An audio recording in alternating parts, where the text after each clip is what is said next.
السلام علیکم۔ کتابوں کی دنیا میں خوش آمدید۔ شیخ سعدی رحمۃ اللہ علیہ کی ایک حکایت آپ کے پیش خدمت ہے۔ کہتے ہیں میں نے ایک بزرگ کو دیکھا جو دریا کے کنارے چلتے چلتے آبلہ پا ہو گئے تھے اور ایسے لاچار ہوئے کہ کسی دوائی سے ٹھیک نہ ہوتے۔ عرصہ دراز تک تکلیف میں رہے مگر ہر وقت اللہ کا شکر ادا کرتے رہتے۔ لوگوں نے کہا آپ اپنی تکلیف میں اللہ کا شکر ادا کرتے ہیں، اس کی کیا وجہ ہے؟ وہ فرمانے لگے شکر اس لیے کرتا ہوں کہ تکلیف میں مبتلا ہوں، گناہ میں تو مبتلا نہیں ہوں۔ اللہ والوں کی سنت ہے کہ مشکلات میں بھی شکوہ زبان پر نہیں لاتے۔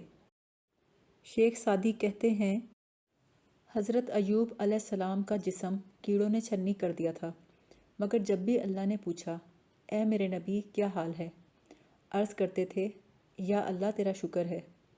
زخموں کے سراغ سے کوئی کیڑا زمین پہ گر جاتا تو آپ اسے اٹھا کر واپس رکھ لیتے کہ تیری خوراک اللہ نے یہاں رکھی ہے، تو کدھر جاتا ہے؟ یہاں تک کہ ایک کیڑا زبان پر بھی آ گیا۔ دعا کی مولا اگر یہ کیڑا زبان کو کھا گیا تو تیرا ذکر کیسے کروں گا؟ سب کچھ چھوڑ سکتا ہوں، تیرا ذکر نہیں چھوڑ سکتا۔ شیخ سعدی کہتے ہیں کہ حضرت میاں میر رحمۃ اللہ علیہ کو 6 ماہ تک کالی کھانسی لگی رہی۔ ساری رات نہ خود سوتے نہ ان کی والدہ کو نیند آتی۔ روزانہ سینکڑوں لوگ دعا کرانے آتے جس کے لیے جو دعا کرتے قبول ہو جاتی۔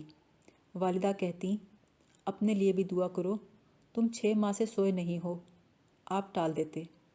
ایک دن والدہ برقع پہن کر دعا کرانے والوں کی قطار میں لگ گئیں۔ باری آنے پر کہا میرے بچے کے لیے دعا کر دیں کہ اس کی کالی کھانسی ٹھیک ہو جائے۔ آپ نے پہچان تو لیا مگر دعا کر دی۔ اسی وقت تندرست ہو گئے، مگر اس رات تندرست ہونے کے باوجود نیند نہیں آئی، ساری رات بے چین رہے۔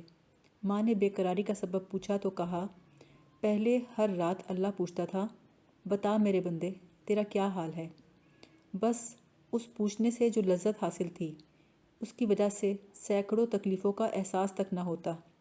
اب وہ لذت حاصل نہیں ہو رہی، اسی لیے بے قرار ہوں۔